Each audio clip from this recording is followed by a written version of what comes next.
ইসলামপুর জেলা পুলিশের উদ্যোগে আজ ইসলামপুর থানার ১২৭টি দুর্গাপুজো ক্লাবকে সরকারি আর্থিক অনুদানের চেক বিতরণ করা হলো। উপস্থিত ছিলেন বিধায়ক আব্দুল করিম চৌধুরী, পৌরসভার চেয়ারম্যান কানাইয়ালাল আগরওয়াল, অতিরিক্ত পুলিশ সুপার ডেন্ডুপ শেরপা সহ ইসলামপুর পুলিশ জেলার ডিএসপি সোমশুভ্র কাপড়ি, ইসলামপুর থানার আইসি হীরক বিশ্বাস সহ বিভিন্ন ক্লাবের সদস্যরা উপস্থিত ছিলেন। ইসলামপুর গভর্নমেন্ট পলিটেকনিক কলেজের সভাগৃহে আজ এই অনুষ্ঠানে আসন্ন দুর্গাপুজোর গাইড ম্যাপ উদ্বোধন করা হয়। ইসলামপুর পৌরসভার চেয়ারম্যান কানাইয়ালাল আগরওয়াল বলেন, প্রত্যেক পুজো কমিটি যেন তাদের প্রবেশ ও বাহিরি পথ সেটি সঠিক রাখেন। বিধায়ক করিম চৌধুরী বলেন, এটি পশ্চিমবঙ্গের সবথেকে বড় উৎসব দুর্গাপুজো। বিভিন্ন রাজ্য থেকে মানুষ কলকাতায় আসেন দুর্গাপুজো দেখতে। অতিরিক্ত পুলিশ সুপার ডেন্ডুপ শেরপা বলেন, পুজো আনন্দমুখর হোক, তবে কিছু বিধিনিষেধ থাকে। রাস্তার ওপরে উঁচু স্ট্রাকচার বানানো যাবে না, যেগুলো খুলে ফেলতে হবে সেই বিষয়ে পুলিশকে তিনি আজ নির্দেশও দেন। বিভিন্ন রকমের মদত, সাপোর্ট, সহায়তা, সহযোগিতা মমতা ব্যানার্জি নিজের পকেট থেকে দেয় না। তার নিয়ম নেই দেওয়ার। একটা মুখ্যমন্ত্রীকে দাঁড়িয়ে উনি প্রদান করেন, তাদের একটা প্রকল্প তৈরি পূজা লঙ্কা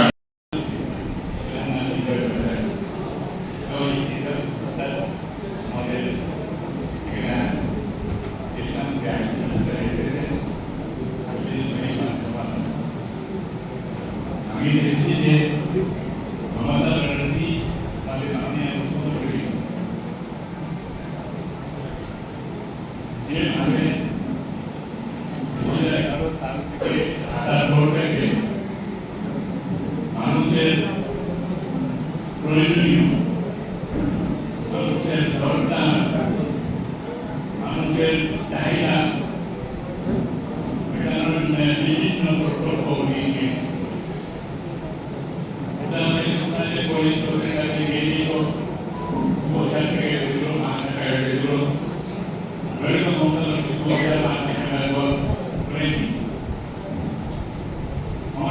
প্রত্যেকটা প্রকল্পকে প্রকল্পের মাধ্যমে মানুষের কাছে আগে দেয়, তার সাপোর্ট, তার মদত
আমরা আমাদের যুবরা, আমরা ছাত্ররা, আমরা মহিলারা সমস্ত শ্রেণীর মানুষ এই পুজো উৎসব মানালে কিভাবে উৎসবটা মানাবে।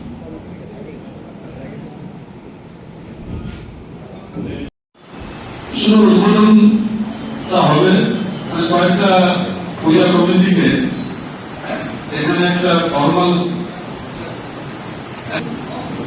যারা ভিতরে আসতে পারেননি সেটা আপনারা বাইরে পেয়ে যাবেন, সেটাতে অসুবিধা নেই। কয়েক বছর ধরে হয়ে আসছে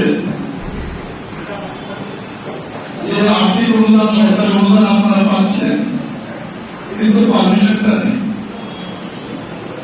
সবসময় একটা বিতর্কিত ব্যাপার চলে আসে যে আইসি সাহেব দিতে পারবো না, আমাদের তো সরকারি নিয়মে এটা বলা আছে কোন নতুন পূজা কমিটিকে পারমিশন, তারা পারমিশনটা পাবে, কিন্তু পারমিশনটা পেয়ে ওনাদের অফলাইনে দরখাস্ত করতে হবে। অফলাইনে দরখাস্ত এই জন্য করতে হবে যার পারমিশনটা নেই, বাদ বাকি যাদের পারমিশন আছে তারা সবাই দিল। যদি আপনাদের অনলাইন দরখাস্তে কোনো অসুবিধা থাকে বুঝতে, আপনি কিন্তু অনলাইনে দরখাস্তে লাগবে।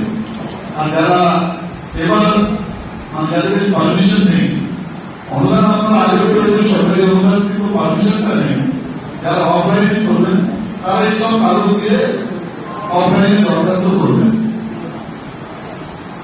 যারা বড় বড় যারা এই বাড়িতে যারা পুজো করেন তাদেরকে একটা অনুরোধ করবো, যে এক্সিটটা আমরা সবসময় বলি যে দর্শকদের শান্তিপূর্ণভাবে তারা দর্শন করে যেন বাড়ি ফিরে যাবে, সেই ব্যবস্থাটা কিন্তু পূজার কালকে করতে হবে।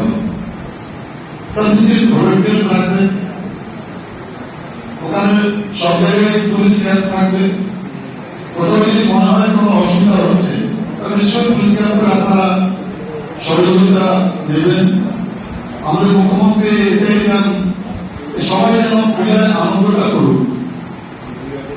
নিশ্চয়ই আমরা সবাই পুজোয় আনন্দ করবো। এখন তো পূজা বলতে পারি আমরা ধরে আছি, দোসরা মনে মহালয়া, আর যেটা বিভিন্ন পুজো কমিটির সঙ্গে কথা বলে যেটা এই জায়গায় আমরা এসেছি যে 13 তারিখে বিসর্জনটা হবে।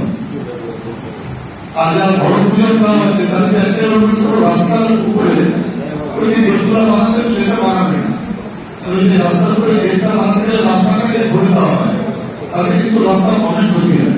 তো কয়েকটা 5টা 6টা পুজো কমিটি আছে যারা রাস্তার উপরে যারা গেট করতেন, অনুরোধ করছি তারা রাস্তার উপরে গেটটা তো নিজের রাস্তার পরে যে জায়গাগুলো আছে এমনি করে তুলো, সেখানে যত ইচ্ছা যত বড় গেট বা যত যত্ন করে লাইট দিয়ে সাজান, তাতে কোনো অসুবিধা নেই। সবাই ভালো থাকবেন, সুস্থ থাকবেন।